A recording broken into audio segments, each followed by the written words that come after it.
Hello दोस्तों, मैं हूं अमरदीप सिंह। आप सभी का स्वागत करता हूं अपने यूट्यूब चैनल सीजीपीएससी नॉलेज में। दोस्तों, जो लेबर इंस्पेक्टर एग्जाम के लिए हमारी एमसीक्यू वीडियो सीरीज चल रही थी, उसमें हमने दो अधिनियम का एमसीक्यू कर लिया था, जिसके अंतर्गत हमने वेतन भुगतान अधिनियम और न्यूनतम मजदूरी अधिनियम, ये दो अधिनियम के एमसीक्यू को हमने देख लिया था। आज की क्लास में जो हमारा तीसरा अधिनियम जिसका हम एमसीक्यू देखने जा रहे हैं, वो है बाल श्रम प्रतिषेध अधिनियम 1986।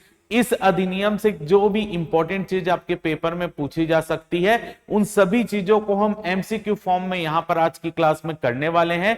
तो अगर आपको वीडियो पसंद आ रहा है, आपको मेरी मेहनत अच्छी लग रही है, तो वीडियो को जरूर लाइक करें, चैनल को सब्सक्राइब करें और वीडियो को ज्यादा से ज्यादा शेयर करें। व्यू जो है वो वीडियो का आप देख लेते हैं 5000, 6000, 7000 व्यू चला जाता है, लेकिन लाइक अगर आप देखेंगे 300, 400, 500 लाइक आप किए रहते हैं। तो अगर आपको मेहनत अच्छी लग रही हो तो वीडियो को जरूर लाइक करें, ताकि हम मोटिवेट होकर आपके लिए और बेहतर कंटेंट यहां पर ला सके। आप देख रहे होंगे जो हम एमसीक्यू आपको करा रहे हैं, वो अभी आपको कोई भी, आप देख लीजिए अदर चैनल में, आपको इतना डीप में एमसीक्यू कोई नहीं करा रहा होगा। तो अगर आपको बेनिफिट लग रहा हो तो वीडियो को लाइक जरूर करें और कमेंट करके जरूर बताएं कि सर वीडियो जो है अच्छा लग रहा है और हमसे जो है क्वेश्चन सॉल्व हो रहे हैं, और कितने क्वेश्चन सॉल्व हुए हैं ये भी नीचे बताइएगा। इसके अलावा अगर आप लेबर इंस्पेक्टर का कोर्स ज्वाइन करना चाहते हैं, सिर्फ केवल श्रम कानून का कोर्स ज्वाइन करना चाहते हैं, लेबर इंस्पेक्टर की टेस्ट सीरीज ज्वाइन करना चाहते हैं, नीचे डिटेल दी गई है, आप वहां से जाकर ज्वाइन कर सकते हैं। इसके अलावा कल से हमारा सीजीपीएससी प्री कम व्यापम बैच भी स्टार्ट हो चुका है, जिसके अंतर्गत हम अगले साल होने वाले सीजीपीएससी प्री और आने वाले व्यापम के जितने भी एग्जाम है उसकी डिटेल में पढ़ाई करवाने वाले हैं। तो अगर आप सीजीपीएससी की तैयारी कर रहे हैं या व्यापम की कोई भी तैयारी कर रहे हैं और आपको लॉन्ग टर्म बैच चाहिए, तो ऐसे के लिए आप जो है सीजीपीएससी प्री कम व्यापम बैच ज्वाइन कर सकते हैं, जिसकी डिटेल नीचे दी गई है। आप सीजीपीएससी नॉलेज ऐप इंस्टॉल करें और वहां जाकर क्लास ज्वाइन कर सकते हैं। तो चलिए बिना किसी देरी से हम स्टार्ट करते हैं। बाल श्रम प्रतिषेध या बाल श्रम निषेध और विनियमन अधिनियम 1986, एक एक करके इस अधिनियम की जो भी एमसीक्यू है उसको हम देखते जाते हैं। तो चलिए, सबसे पहला क्वेश्चन है, यहां पर पहला क्वेश्चन है, बाल श्रम निषेध और विनियमन अधिनियम 1986 के तहत एक बच्चा वह है जिसने कितने वर्ष की आयु पूरा नहीं किया है। यानी आप ये बोल सकते हो कि बाल श्रम अधिनियम के तहत बालक की परिभाषा क्या दी गई है, ये पूछ रहा है। बाल श्रम अधिनियम के तहत बच्चा या बालक की परिभाषा क्या दी गई है, ऐसा क्वेश्चन मैंने आपको पिछली क्लास में भी कराया था, लेकिन इस अधिनियम से भी यह क्वेश्चन बनता है कि बाल श्रम अधिनियम के अंतर्गत बच्चे की परिभाषा या बालक की परिभाषा क्या दी गई है। तो मैं आपको रिवीजन करा देता हूं फिर से। देखिए, बालक किसको बोला जाता है? बालक उसको बोला जाता है जिसने 14 वर्ष की आयु पूरी नहीं की है। बालक किसको बोला जाता है? जिसने 14 वर्ष की आयु पूरी नहीं की है। क्लियर? इसके अलावा आपका कुमार किसको बोला जाता है? कुमार ऐसा व्यक्ति जिसकी आयु 15 से 18 वर्ष के बीच है। ऐसा व्यक्ति जिसकी आयु 15 से 18 वर्ष के बीच है उसे कुमार कहा जाता है। इसके अलावा वयस्क किसे कहा जाता है? ऐसा व्यक्ति जिसकी आयु 18 वर्ष से अधिक है उसको वयस्क कहा जाता है। तो इस अधिनियम, क्योंकि बाल श्रम अधिनियम है, तो बाल किसको यानी बालक किसको कहा जाएगा? ऐसा बच्चा या ऐसा व्यक्ति जिसकी आयु अभी 14 वर्ष पूरी नहीं हुई है उसे बच्चा कहा जाएगा। तो ऑप्शन डी इसका करेक्ट आंसर है, 14 साल। ऐसा बच्चा जिसकी आयु अभी 14 वर्ष की पूरी नहीं हुई है उसको क्या कहा जाएगा? बालक कहा जाएगा इस अधिनियम के अंतर्गत। चलिए सेकंड क्वेश्चन देख लेते हैं। सेकंड क्वेश्चन है इस अधिनियम का, क्या क्वेश्चन है? कोई भी व्यक्ति जो धारा 3 कुछ व्यवसाय और प्रक्रियाओं में बच्चों के रोजगार पर प्रतिबंध के प्रावधानों का उल्लंघन करता है उसे न्यूनतम कितने सजा से दंडित किया जाएगा या कारावास से दंडित किया जा सकता है, ये आपसे क्वेश्चन है। यानी आपको पहले यह समझना पड़ेगा कि बाल श्रम प्रतिषेध अधिनियम के अंतर्गत धारा 3 जो है, बाल श्रम प्रतिषेध अधिनियम के अंतर्गत धारा 3 जो है वो ऐसे कामों को बताती है जिसमें 14 वर्ष से कम उम्र के बच्चे काम नहीं कर सकते। ऐसा नहीं है कि 14 वर्ष से कम उम्र के बच्चे काम ही नहीं कर सकते, लेकिन क्या है, धारा 3 में जो काम बताए गए हैं, धारा 3 के अंतर्गत जो काम बताए गए हैं उसमें 14 वर्ष से कम उम्र के बच्चे काम नहीं कर सकते। फिर से बोल रहा हूं, धारा 3 के अंतर्गत जो भी कामों की लिस्ट दी गई है उसमें 14 वर्ष से कम उम्र के बच्चे काम नहीं कर सकते, और जो काम इस लिस्ट में शामिल नहीं है उसमें तो 14 वर्ष से कम उम्र के बच्चे भी काम कर सकते हैं। तो ऐसा नहीं है कि 14 वर्ष से कम उम्र के बच्चों से काम ही नहीं लिया जा सकता। ऐसा क्या लिखा हुआ है, धारा 3 के अंतर्गत जो भी कामों की लिस्ट बताई गई है उन लिस्ट में जो काम बताए गए हैं उन पर 14 वर्ष से कम उम्र के बच्चों से काम नहीं लिया जा सकता। और अगर कोई व्यक्ति ऐसा काम किसी बच्चे से करवा रहा है जो धारा 3 के अंतर्गत लिखा गया है कि यह काम करवाना प्रतिबंध है, तब भी वो बच्चों से काम करवा रहा है, तो उसको कितने वर्ष की सजा हो सकती है, वही क्वेश्चन आपसे पूछ रहा है। तो ऑप्शन है 1 माह से 1 वर्ष, 3 माह से 1 वर्ष, 6 माह से 3 वर्ष, 6 माह से 5 वर्ष। तो याद रखिएगा, अगर कोई व्यक्ति ऐसे काम किसी बच्चे से करवा रहा है जो किसी बच्चे से काम कराने के लिए प्रतिबंध लगा हुआ है, तो अगर कोई व्यक्ति ऐसा काम कराता है तो उसको सजा कितनी होती है, 3 महीने से 1 साल तक की सजा हो सकती है। यानी बी ऑप्शन सही है। यानी कितनी सजा हो सकती है, 3 महीने से 1 वर्ष तक की सजा उसको हो सकती है। ये चीज याद रखिएगा। तो यहां से आप अपना एक कॉन्सेप्ट और क्लियर करें कि धारा 3 में जो काम बताए गए हैं वही 14 वर्ष से कम उम्र के बच्चे नहीं करेंगे। उसके अलावा जितने भी काम होते हैं जो धारा 3 में नहीं बताए गए हैं वो 14 वर्ष से कम उम्र के बच्चे कर सकते हैं। ये इंपॉर्टेंट चीज है, आपके दिमाग में हमेशा यही चीज रहता होगा कि कोई भी काम 14 वर्ष से कम के उम्र के बच्चों से नहीं कराया जा सकता। ऐसा नहीं होता। धारा 3 में उल्लेखित जो काम है वो 14 वर्ष से कम उम्र के बच्चों से नहीं करवाया जा सकता। चलिए अगला क्वेश्चन देख लेते हैं, क्वेश्चन नंबर 3। क्वेश्चन नंबर 3 है यहां पर, अधिनियम के अनुसार एक बच्चे को काम करने की अनुमति नहीं दी जानी चाहिए। यानी जैसे कि मैंने आपको क्या बताया था कि धारा 3 में क्या बताया गया है, ऐसे काम बताए गए हैं जो आप बच्चों से नहीं करवा सकते। ऐसे काम बताए गए हैं जो आप बच्चों से नहीं करवा सकते। यानी 14 वर्ष से कम उम्र के बच्चों से आप नहीं करवा सकते। लेकिन इन काम के अलावा भी तो काम होते हैं जो धारा 3 में उल्लेखित नहीं है। वो काम तो आप 14 वर्ष से कम उम्र के बच्चों से करा सकते हैं। तो अगर कोई ऐसा काम जो 14 वर्ष से कम उम्र के बच्चों से कराया जा सकता है तो उसके लिए भी बाउंडेशन तय की गई है कि इतने समय से इतने समय के बीच वो आप काम नहीं करवा सकते। तो अगर ऐसा काम जो 14 वर्ष से कम उम्र के बच्चों से कराया जा सकता है, उसके लिए यह क्वेश्चन पूछ रहा है कि अधिनियम के अनुसार एक बच्चे को काम करने की अनुमति नहीं दी जानी चाहिए। यानी एक बच्चा जो 14 वर्ष से कम उम्र की आयु का है और वो ऐसा काम कर रहा है जो धारा 3 में उल्लेखित नहीं है, तो उससे काम लिया जा सकता है। तो कौन से समय की अवधि के बीच उससे काम नहीं कराया जा सकता वो आपको बताना है। रात 8 बजे से सुबह 7 बजे के बीच, शाम 7 बजे से सुबह 8 बजे के बीच, शाम 6 बजे से सुबह 7 बजे के बीच, रात 9 बजे से सुबह 9 बजे के बीच। तो क्या इसका आंसर होगा, इसका आंसर होगा शाम 7 बजे से 8 बजे के बीच। यानी शाम को 7 बजे से सुबह के 8 बजे के बीच जो है वो 14 वर्ष से कम उम्र के बच्चों से आप काम नहीं करवा सकते।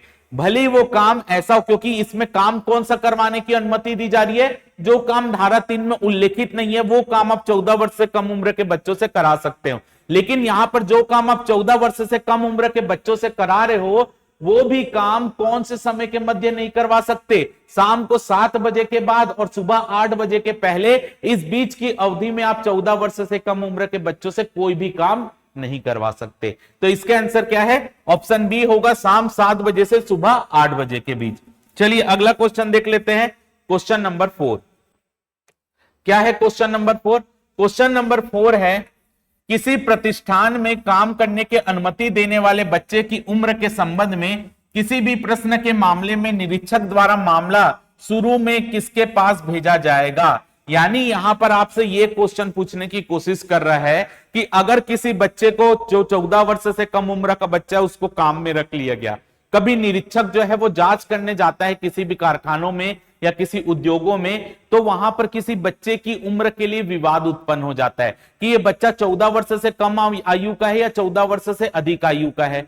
तो ऐसी स्थिति में क्या होता है, अगर वो बच्चा 14 वर्ष से कम आयु का है या अधिक आयु का है, वो पता कैसे लगाया जा सकता है, बच्चे के प्रमाण पत्र से पता लगाया जा सकता है कि बच्चे के पास अगर कोई प्रमाण पत्र है तो उससे उसकी आयु का अनुमान लग सकता है। लेकिन अगर बच्चे के पास प्रमाण पत्र नहीं है उसकी आयु का, तो बच्चे की उम्र के विषय में प्रश्नों का उत्तर कौन देगा? तो वही आपसे क्वेश्चन में पूछा जा रहा है कि अगर किसी भी निरीक्षक जांच करने के लिए जाता है और किसी बच्चे की उम्र के संबंध में विवाद उत्पन्न होता है, तो यह विवाद किसके पास भेजा जाएगा?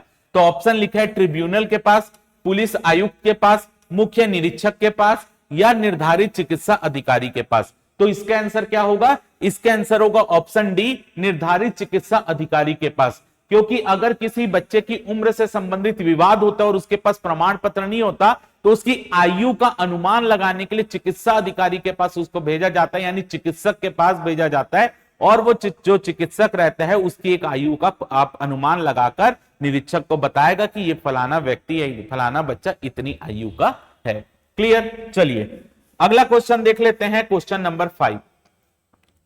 क्वेश्चन नंबर 5 है यहां पर, बाल श्रम तकनीकी सलाहकार समिति का गठन निम्न में से किसके द्वारा किया जाता है? यानी आपसे पूछ रहा है कि बाल श्रम तकनीकी सलाहकार समिति का गठन किसके द्वारा होता है। तो बाल श्रम तकनीकी सलाहकार समिति होती क्या है आखिर? तो देखिए मैंने आपको क्या बताया, धारा नंबर 3 में ऐसे काम बताए गए हैं जो आप 14 वर्ष से कम उम्र के बच्चों से नहीं करवा सकते। तो यहां पर जो बाल श्रम तकनीकी सलाहकार समिति रहती है, ये गवर्नमेंट को सलाह देती है कि कौन से काम को धारा 3 में रखा जाए और कौन से काम को धारा 3 से हटा दिया जाए। यानी कौन से काम को बच्चे कर सकते हैं या कौन से काम को बच्चे नहीं कर सकते, उनकी सलाह कौन देगा? बाल श्रम तकनीकी सलाहकार समिति किसको देगी? गवर्नमेंट को देगी। तो बाल श्रम तकनीकी सलाहकार समिति का काम क्या है? वो गवर्नमेंट को यह सलाह देगी कि धारा 3 के अंतर्गत किस काम को रखा जाना चाहिए या किस काम को नहीं रखा जाना चाहिए। तो यहां से आपसे पूछ रहा है बाल श्रम तकनीकी सलाहकार समिति का गठन कौन करता है? तो बाल श्रम तकनीकी सलाहकार समिति का गठन केंद्र सरकार के द्वारा किया जाता है। याद रखिएगा, बाल श्रम तकनीकी सलाहकार समिति का गठन कौन करेगा? केंद्र सरकार करेगी। तो ए इसका करेक्ट आंसर है। चलिए अगला क्वेश्चन देख लेते हैं, क्वेश्चन नंबर 6।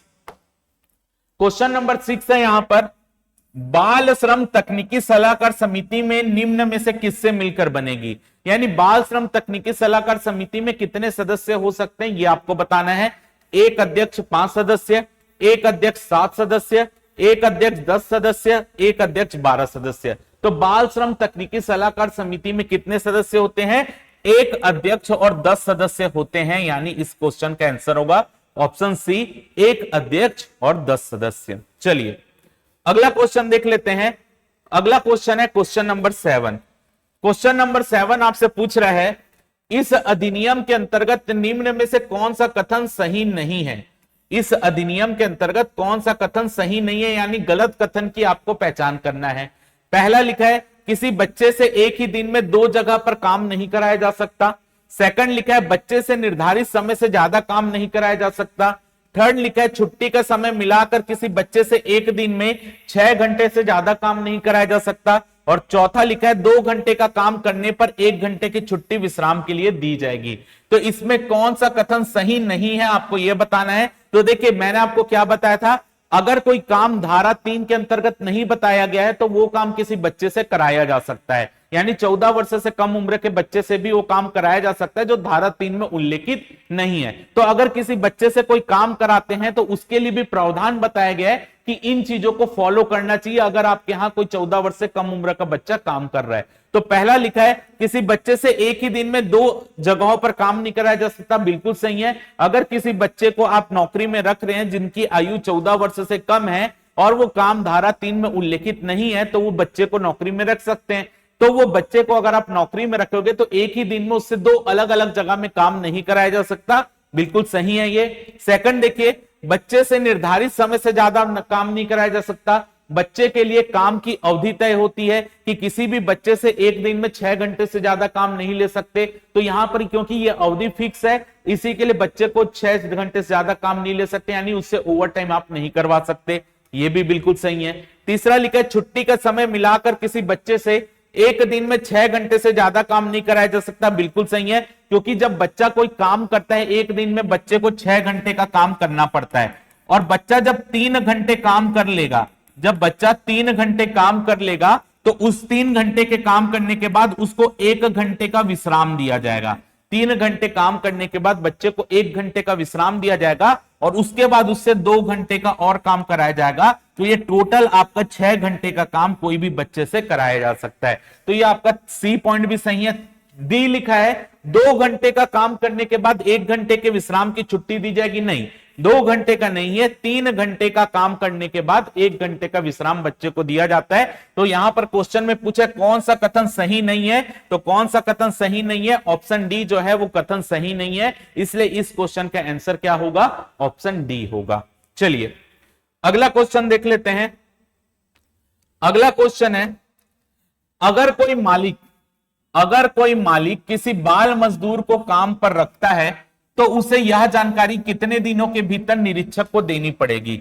जैसे कि मैंने आपको बताया कि 14 वर्ष से कम उम्र के बच्चे भी कुछ काम कर सकते हैं। धारा 3 में केवल जो काम बताया गया वो 14 वर्ष से कम उम्र के बच्चे नहीं कर सकते, लेकिन उसके अलावा भी तो काम है जो 14 वर्ष से कम उम्र के बच्चे कर सकते हैं। तो कोई व्यक्ति जो है वो 14 वर्ष से कम उम्र के बच्चे को काम में रखता है, तो वो काम में रखेगा तो इसकी सूचना सबसे पहले वो किसको देगा, निरीक्षक को देगा। तो वही आपसे पूछा जा रहा है कि अगर कोई व्यक्ति 14 वर्ष से कम उम्र के बच्चे को काम में रखता है जो धारा 3 में उल्लेखित नहीं है, तो वहां पर आपको याद रखना है क्योंकि उनसे भी काम कराया जा सकता है, तो निरीक्षक को कितने दिन की सूचना उसको देनी पड़ेगी, यानी जब बच्चे को काम में रखेगा तो कितने दिन के भीतर निरीक्षक को बताना पड़ेगा कि मैंने 14 वर्ष से कम उम्र के बच्चे को काम में रखा है। तो इसका आंसर आपको बताना है 7 दिन, 10 दिन, 20 दिन, 30 दिन। तो इसका आंसर क्या है, तो अगर कोई 14 वर्ष से कम उम्र के बच्चे को जॉब में रखता है तो उसको जो है जॉब में रखने के 30 दिनों के भीतर निरीक्षक को इसकी सूचना देनी पड़ती है कि मैंने बच्चे को जॉब में रखा है। तो इसका आंसर क्या होगा, ऑप्शन डी होगा, 30 दिन। चलिए अगला क्वेश्चन देख लेते हैं। अगला क्वेश्चन है यहां पर, क्या क्वेश्चन है, इस अधिनियम के अंतर्गत स्वास्थ्य व सुरक्षा हेतु नियम किसके द्वारा बनाया जाता है। अरे भैया कोई बच्चा काम करने के लिए जाएगा कारखाने में तो बच्चे की सेफ्टी के लिए भी तो प्रावधान वहां पर होगा कि नहीं। तो बच्चों की सेफ्टी के लिए जो प्रावधान होता है उसके लिए नियम बनाने की शक्ति किसके पास है, केंद्र सरकार, राज्य सरकार, समुचित सरकार या बाल तकनीकी सलाहकार समिति, किसके पास है ये पावर कि वो बच्चों की सेफ्टी के लिए, स्वास्थ्य व सुरक्षा के लिए नियम बना सकता है। तो ये पावर होती है समुचित सरकार के पास। और समुचित का मतलब क्या होता है, ऐसे कारखाने जो केंद्र के अधीन आते हैं वहां पे केंद्र सरकार, और ऐसे कारखाने जो राज्य के अधीन आते हैं वहां पे राज्य सरकार नियम बनाएगी। इसलिए इस क्वेश्चन का आंसर क्या होगा, ऑप्शन सी होगा, समुचित सरकार।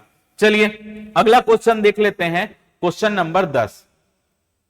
क्वेश्चन नंबर 10 यहां पर क्या लिखा हुआ है, अगर मालिक निरीक्षक को अपने यहां नियुक्त बच्चों की सूचना नहीं देता तो वह किस सजा का हकदार होगा। जैसे कि मैंने बताया, अगर कोई व्यक्ति 14 वर्ष से कम उम्र के बच्चे को काम में रखता है तो उसको 30 दिन के भीतर निरीक्षक को सूचना देनी पड़ती है, लेकिन अगर वो 30 दिन के भीतर निरीक्षक को सूचना नहीं देता तो उसको क्या सजा होगी वो आपको बताना है।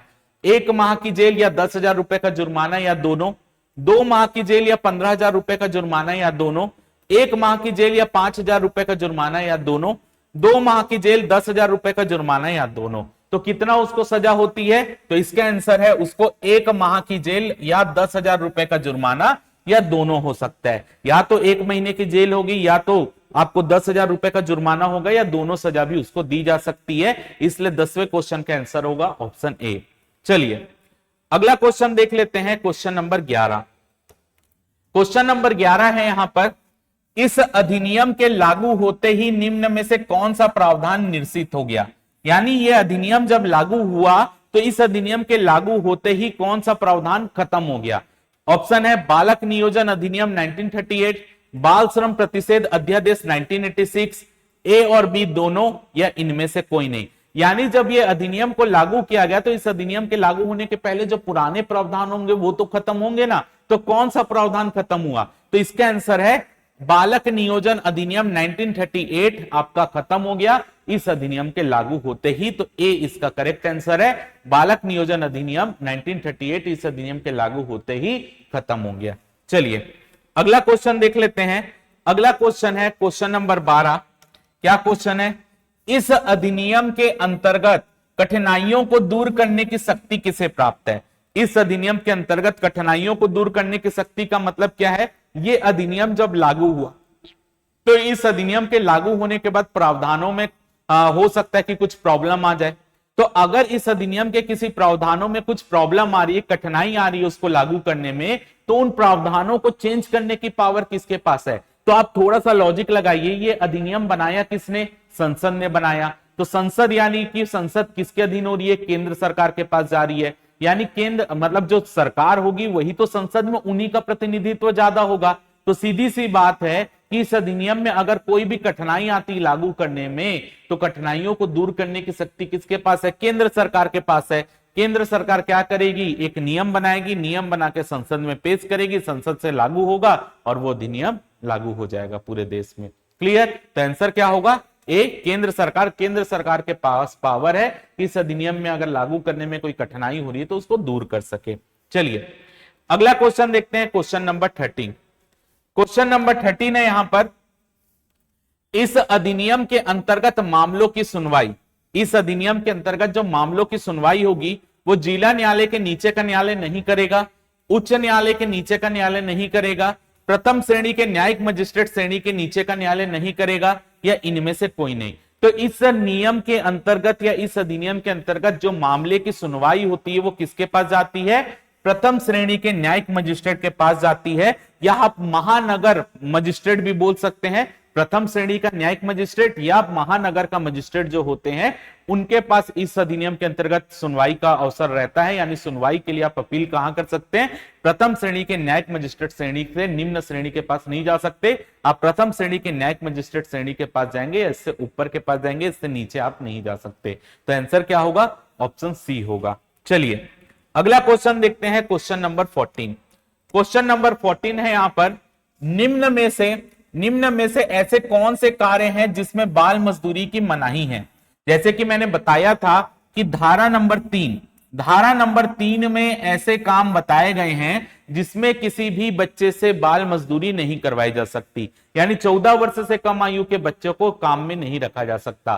तो वो कौन से काम है जिसको 14 वर्ष से कम उम्र के बच्चे नहीं कर सकते? ए लिखा है साबुन बनाना, बी लिखा है अगरबत्ती बनाना, सी लिखा है रेल यात्रियों का माल ढोना, और डी लिखा है उपरोक्त सभी। तो याद रखिएगा कि यहां पर तीनों ही ये काम है जो 14 वर्ष से कम उम्र के बच्चों से नहीं कराया जा सकता, इसलिए इसका आंसर होगा ऑप्शन डी, उपरोक्त सभी। यानी ये तीनों काम ऐसे हैं जो 14 वर्ष से कम उम्र के बच्चे नहीं कर सकते। ठीक है, और भी काम है लेकिन क्वेश्चन के हिसाब से तीनों ही काम है, तो उपरोक्त सभी इसका आंसर होगा। चलिए अगला क्वेश्चन देख लेते हैं, क्वेश्चन नंबर 15। और क्वेश्चन नंबर 15 क्या है? कोई व्यक्ति इस अधिनियम के प्रावधानों का उल्लंघन करने हेतु एक बार सजा भुगत चुका है, परंतु अगर वो दोबारा इस अधिनियम के प्रावधानों का उल्लंघन करता है तो उसे कितनी सजा हो सकती है? जैसे कि मैंने बताया था कि अगर कोई व्यक्ति इस अधिनियम का उल्लंघन करता है तो उसको कितनी सजा होती है? 3 महीने से 1 साल के बीच सजा हो सकती है अगर कोई व्यक्ति इस अधिनियम के प्रावधानों का उल्लंघन करता है। तो अगर किसी व्यक्ति ने पहली बार इस अधिनियम के प्रावधानों का उल्लंघन किया तो उसको 3 महीने से 1 साल तक की सजा हो सकती है। लेकिन जब वो एक बार सजा भुगत चुका है और दोबारा इस अधिनियम के प्रावधानों का उल्लंघन कर देता है, तब उसको कितनी सजा मिल सकती है? 6 माह से 2 वर्ष तक की, 6 माह से 2.5 वर्ष तक की, 6 माह से 3 वर्ष तक की, इनमें से कोई नहीं। तो इसका आंसर क्या होगा? अगर कोई व्यक्ति अपनी गलती को बार बार दोहराता है तो ऐसी स्थिति में उसकी सजा जो ये नॉर्मल सजा है इससे दुगनी सजा हो जाएगी, 2 गुनी सजा हो जाएगी। तो 3 का 2 गुना क्या होता है? 6 माह, और 1 का 2 गुना क्या होता है? 2 साल हो जाता है। यानी आपका आंसर क्या होगा? ऑप्शन ए होगा, 6 माह से 2 वर्ष तक की सजा उसको हो सकती है। चलिए अगला क्वेश्चन देख लेते हैं, क्वेश्चन नंबर 16। क्वेश्चन नंबर 16 है यहां पर कि इस अधिनियम के अंतर्गत निम्न में से कौन अपराधों की शिकायत संबंधित न्यायालय में कर सकता है? जैसे कि मैंने आपको बताया था कि इस अधिनियम के अंतर्गत अगर आपके कोई भी आपका जो अधिकार है उसका कुछ उल्लंघन होता है तो आप इसकी अपील प्रथम श्रेणी के न्यायिक मजिस्ट्रेट के पास कर सकते हैं। तो वही आपसे पूछ रहा है कि इसकी अपील प्रथम श्रेणी के न्यायिक मजिस्ट्रेट के न्यायालय के पास होती है तो वो अपील किसके द्वारा दायर की जा सकती है? पीड़ित व्यक्ति, पुलिस अधिकारी, निरीक्षक, या उपरोक्त सभी?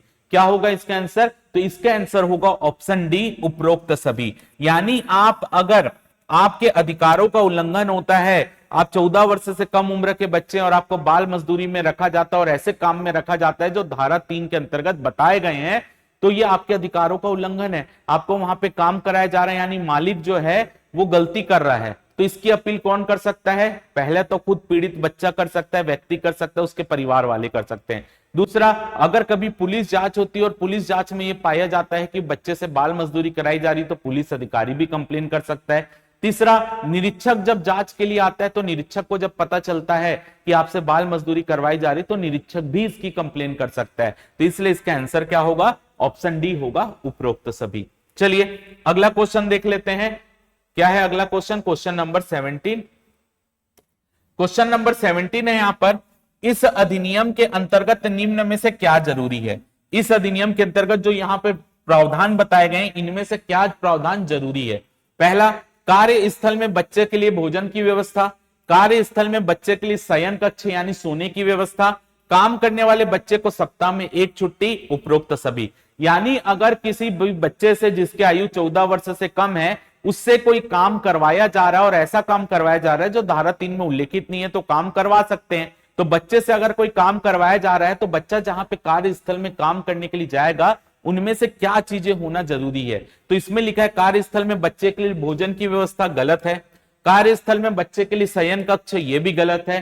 काम करने वाले बच्चे को सप्ताह में एक छुट्टी, ये बिल्कुल सही है कि अगर किसी बच्चे से आप काम ले रहे हैं तो उसको सप्ताह में एक दिन की छुट्टी देना अनिवार्य है। इसलिए इस क्वेश्चन का आंसर होगा ऑप्शन सी, काम करने वाले बच्चे को एक सप्ताह की छुट्टी। चलिए अगला क्वेश्चन देखते हैं, क्वेश्चन नंबर 18। क्वेश्चन नंबर 18 है यहां पर, बाल श्रम प्रतिषेध अधिनियम कब लागू हुआ? बाल श्रम प्रतिषेध अधिनियम कब लागू हुआ? 23 दिसंबर 1986, 24 दिसंबर 1986, 25 दिसंबर 1986 या 27 दिसंबर 1986? तो इसका आंसर क्या है? 23 दिसंबर 1986 को आपका बाल श्रम प्रतिषेध अधिनियम लागू हुआ है, पूरे भारत में लागू हुआ है 23 दिसंबर 1986 से। चलिए अगला क्वेश्चन देख लेते हैं, क्वेश्चन नंबर 19। और क्वेश्चन नंबर 19 क्या है? इस अधिनियम के अंतर्गत निरीक्षक यानी इंस्पेक्टर की नियुक्ति कौन करता है? इस अधिनियम के अंतर्गत निरीक्षक की नियुक्ति कौन करता है? केंद्र सरकार, राज्य सरकार, समुचित सरकार या इनमें से कोई नहीं? तो सीधी सी बात है, इस अधिनियम के अंतर्गत निरीक्षक की नियुक्ति कौन करेगा? कोई ऐसा क्षेत्र जो केंद्र सरकार के अंतर्गत आने वाला काम है, वहां पर केंद्र सरकार नियुक्त करेगी, और जो राज्य सरकार के अंतर्गत आने वाला क्षेत्र है, वहां पर राज्य सरकार निरीक्षक की नियुक्ति करेगी। और केंद्र और राज्य सरकार को मिलाकर क्या बोला जाता है? समुचित सरकार बोला जाता है। इसलिए इस क्वेश्चन का आंसर क्या होगा? ऑप्शन सी, समुचित सरकार ये तय करेगी कौन निरीक्षक कहां पे नियुक्त होगा। चलिए अगला देखते हैं कि इस अधिनियम, आखिरी क्वेश्चन है ये, इस अधिनियम का क्या है क्वेश्चन? क्वेश्चन है, इस अधिनियम की किस धारा में शास्तियों का प्रावधान है? शास्तियों का मतलब क्या होता है? जुर्माना। शास्तियों का मतलब जुर्माना भी बोल सकते हो आप, दंड भी बोल सकते हो। तो इस अधिनियम के अंतर्गत कौन सी धारा में शास्तियों का प्रावधान है? यानी अगर कोई इस अधिनियम के प्रावधानों का उल्लंघन करेगा तो उसमें क्या जुर्माना लग सकता है? तो शास्तियों का प्रावधान किस धारा के अंतर्गत किया गया है? धारा 12, धारा 13, धारा 14, धारा 15। तो इसका आंसर क्या है? धारा नंबर 14। धारा नंबर 14 में इस अधिनियम के अंतर्गत शास्तियों का प्रावधान किया गया है। क्लियर? कुछ चीजें और मैं इस अधिनियम के बारे में बता दे रहा हूं कि इस अधिनियम में कुल धाराओं की संख्या, इस अधिनियम में कुल धाराओं की संख्या कितनी है? 26। इस अधिनियम में टोटल धाराओं की संख्या कितनी है? 26। इस अधिनियम में टोटल अध्याय या भाग की संख्या कितनी है? इस अधिनियम में टोटल अध्याय या भाग की संख्या कितनी है? तो इस अधिनियम में टोटल अध्याय या भाग की संख्या है 4। क्लियर है? तो ये चीजें आपको, ये अधिनियम कहां पे लागू है? पूरे भारत में लागू है। ये अधिनियम का विस्तार पूरे भारत में है। क्लियर? तो ये आपका बाल श्रम प्रतिषेध अधिनियम 1986 यहां पर एंड होता है। जितने भी महत्वपूर्ण प्रश्न यहां से बन सकते थे उसको मैंने आपको एक रिवीजन पॉइंट ऑफ व्यू से यहां पर कराने का प्रयास किया है। लेकिन आपको मैं यही सलाह बार बार दे रहा हूं, यही सलाह आज भी दूंगा कि अगर आप इस अधिनियम को पूरा नहीं पढ़े हैं और सिर्फ ये एमसीक्यू करके जा रहे हैं तो आप वहां पे फंस जाएंगे। क्यों फंस जाएंगे? क्योंकि आप अधिनियम में थोड़ा ऊपर नीचे क्वेश्चन देगा तो आप नहीं बना पाओगे जब तक सेम क्वेश्चन ना आ जाए। इसलिए आप अधिनियम के प्रावधानों को पहले अच्छे से पढ़ें और उसके बाद जाकर एमसीक्यू सॉल्व करेंगे तो आपको ज्यादा फायदा होगा। आप स्वयं से भी ये अधिनियम पढ़ सकते हैं, लेकिन अगर आपको अधिनियम पढ़ने में कठिनाई हो रही है तो आप हमारा श्रम कानून वाला कोर्स ज्वाइन कर सकते हैं। 399 का कोर्स है, आप वहां पे पूरे अधिनियम पढ़ सकते हैं ताकि आप इस पार्ट की तैयारी और बेहतर कर सकें। तो आप मेरे को कमेंट सेक्शन में बताइएगा कि आपसे कितना प्रश्न बना, आपको आज की क्लास कैसे लगी, सब चीज आप कमेंट सेक्शन में बताइएगा। और अगर आपको ये वीडियो अच्छा लगा हो तो वीडियो को जरूर लाइक कीजिएगा, चैनल को सब्सक्राइब कीजिएगा और वीडियो को ज्यादा से ज्यादा अपने दोस्तों के मध्य शेयर करें। फिलहाल के इस वीडियो में सिर्फ इतना ही। जय भारत, जय छत्तीसगढ़।